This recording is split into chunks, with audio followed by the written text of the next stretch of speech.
মহাভারত নিয়ে মানুষের মধ্যে রয়েছে অনেক রহস্য, অসংখ্য চরিত্র, অবিশ্বাস্য সব কাহিনী, তাদের অনেক ঘটনা, উক্তি এই মহাভারত গ্রন্থকে একটি রহস্যময়তা দান করেছে।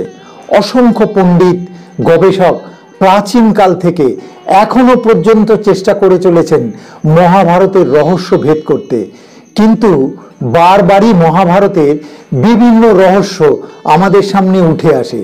তেমনি এক রহস্য মহাভারতের সংখ্যাতত্ত্ব। কতবার ব্যবহার হয়েছে আর কেনই বা এই সংখ্যা বারবার মহাভারতে দেখা যায়। মহাভারতের এই অকুল সমুদ্র থেকে এই ভিডিওতে একটি রহস্যের কথা আজ তুলে ধরব, যা এখনো অজানা রয়ে গিয়েছে। মহাভারতের একটা জিনিস লক্ষ্য করলে দেখবেন যে বারবার উঠে এসেছে 18 সংখ্যাটি। এই 18 সংখ্যাতত্ত্বের রহস্য কি? কি সেই রহস্য যা আজও অজানা রয়ে গিয়েছে? এই রহস্যময় 18 সংখ্যার রহস্য আলোচনা করব আজকের ভিডিওতে। ভিডিওটি পুরোটা দেখবেন। নমস্কার বন্ধুরা, সাত্ত্বিক দর্পণে আপনাকে স্বাগতম। যদি এরকম তথ্যপূর্ণ ভিডিও দেখতে চান তাহলে অবশ্যই চ্যানেলটিকে সাবস্ক্রাইব করে সঙ্গে থাকুন। এই রহস্য জানার আগে দেখে নেওয়া দরকার মহাভারতে কোথায় কোথায় 18 সংখ্যাটি ব্যবহার হয়েছে। সবার প্রথমে মহাভারতে মোট পর্ব রয়েছে 18টি। ব্যাসদেবের রচিত মহাভারতের মোট 18টি পর্বের উল্লেখ পাওয়া যায়। যে 18টি পর্ব নিয়ে মহাভারত রচিত সেগুলো হলো আদি পর্ব, সভা পর্ব, বন পর্ব, বিরাট পর্ব, উদ্যোগ পর্ব, ভীষ্ম পর্ব, দ্রোণ পর্ব, কর্ণ পর্ব, শল্য পর্ব, সৌপ্তিক পর্ব, স্ত্রী পর্ব, শান্তি পর্ব, অনুশাসন পর্ব, অশ্বমেধিক পর্ব, আশ্রমবাসিক পর্ব, মৌসল পর্ব এবং মহাপ্রস্থানিক পর্ব। এরপর স্বর্গারোহণ পর্ব। পুরো মহাভারত মহাকাব্যটি 18টি প্রধান চরিত্রের উপরে দাঁড়িয়ে। মহাভারতের এই প্রধান 18 জন চরিত্র হলেন শ্রীকৃষ্ণ, ধৃতরাষ্ট্র, ভীষ্ম, দ্রোণ, কৃপাচার্য, শকুনি, দুর্যোধন, দুঃশাসন, কর্ণ, অশ্বত্থামা, কৃতবর্মা, যুধিষ্ঠির, ভীম, অর্জুন, নকুল, সহদেব, দ্রৌপদী এবং বিদুর। কুরুক্ষেত্রের যুদ্ধ শুরুর আগে অর্জুনকে গীতার জ্ঞান দান করেছিলেন শ্রীকৃষ্ণ।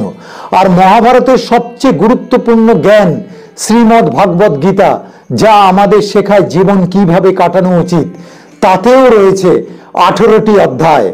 শ্রীমদ্ ভাগবত গীতার আরো 18টি নাম রয়েছে: গঙ্গা, গীতা চ সাবিত্রী, সীতা, সত্যা, পতিব্রতা, ব্রহ্মা বলি, ব্রহ্মা বিদ্যা, ত্রিসন্ধ্যা, মুক্ত গেহিনী, অর্ধমাত্রা, চিতানন্দা, ভবগ্নি, ভ্রান্তি নাশিনী, বেদত্রয়ী, পরানন্দা, তর্থা, জ্ঞানমঞ্জরি।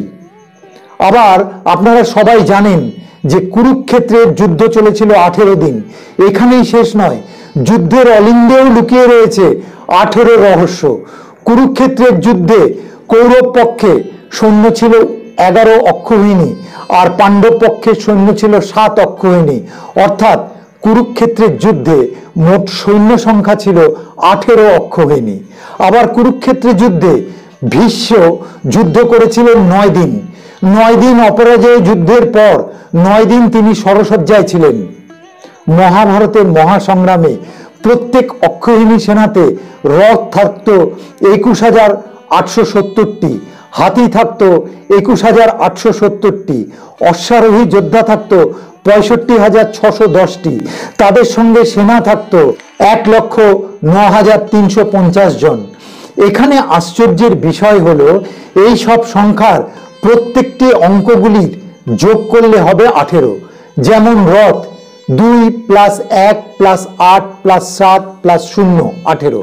হাতি 2 + 1 + 8 + 7 + 0 18। অশ্বারোহী যোদ্ধা 6 + 6 + 1 + 0 18। সেনা 1 + 0 + 9 + 3 + 5 + 0 18। কুরুক্ষেত্রে যুদ্ধে ব্যবহৃত অস্ত্রের সংখ্যাও ছিল মোট 18 ধরনের।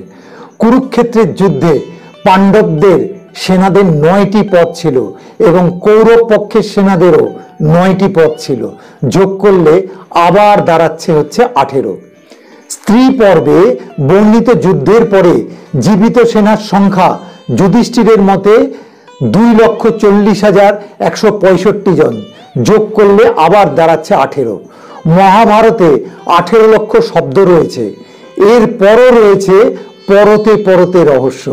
কুরুক্ষেত্র যুদ্ধের শেষে মোট 18 জন যোদ্ধা জীবিত ছিলেন, যার মধ্যে কৌরব পক্ষে মোট 3 জন এবং পাণ্ডব পক্ষে 15 জন। মহাভারতের যুদ্ধ শেষে পাণ্ডবরা যখন হস্তিনাপুরে রাজত্ব করেছিলেন 36 বছর, 36 সংখ্যাটি আবার 18-র দ্বিগুণ। 18 সংখ্যাটির মাঝে একটা ভ্যালুলেস শূন্য বসালে হবে 108। এই 108 সংখ্যাটি হিন্দুদের অত্যন্ত পবিত্র সংখ্যা বা হোলি নাম্বার। কেন 107 নয়? আমাদের 108 সংখ্যার উপরে একটি ভিডিও আছে, ডেসক্রিপশনে লিংক দিয়ে রাখলাম, আপনারা চাইলে দেখে নিতে পারেন। বাংলা ভাষার বর্ণমালার অক্ষরের সাংখ্যিক স্পন্দন অনুসারে ব্রহ্ম হচ্ছে ব, র, হ, ম, অর্থাৎ 23, 27, 3, 3, 25, 108। ব্যাসদেব এতবার 18 সংখ্যাটির পুনরাবৃত্তি কেন করলেন? কি উদ্দেশ্য ছিল তার? কি বলতে চেয়েছিলেন তিনি? এই সব প্রশ্নের কোনো উত্তর নেই। শুধু মহাভারত নয়, বেদব্যাস রচিত সব গ্রন্থেই 18 সংখ্যার প্রাধান্য রয়েছে। এর কারণ 18 সংখ্যা হচ্ছে যোগ সংখ্যা। মানুষের জীবনে যোগ যদি না থাকে তাহলে মানুষ ঈশ্বর লাভ করতে সচেষ্ট হতে পারবে না। যদিও এখনো পর্যন্ত এই 18 সংখ্যা তত্ত্বের সঙ্গে আধুনিক বিজ্ঞানের কোনো মিল পাওয়া যায়নি, কিন্তু কেন মহাভারতে বারবার ফিরে এসেছে এই 18 সংখ্যা, সেই রহস্য আজও উন্মোচিত হয়নি। কি কারণে 18কে কেন্দ্র করে এই মহাকাব্য রচিত হয়েছিল তা অজানাই থেকে গিয়েছে। বন্ধুরা, এই রহস্যের উত্তর যদি আপনাদের কাছে থাকে অবশ্যই কমেন্টে জানাবেন। আজ এ পর্যন্তই বন্ধুরা। যদি আমাদের চ্যানেলে নতুন হয়ে থাকেন তবে সাবস্ক্রাইব করে আমাদের সঙ্গে থাকবেন। ভালো লাগলে একটা লাইক ও শেয়ার করবেন প্লিজ। কমেন্টে আপনাদের মতামত অবশ্যই জানাবেন। ভিডিওটি শেষ পর্যন্ত দেখার জন্য হৃদয় থেকে ধন্যবাদ। ভালো থাকবেন বন্ধুরা।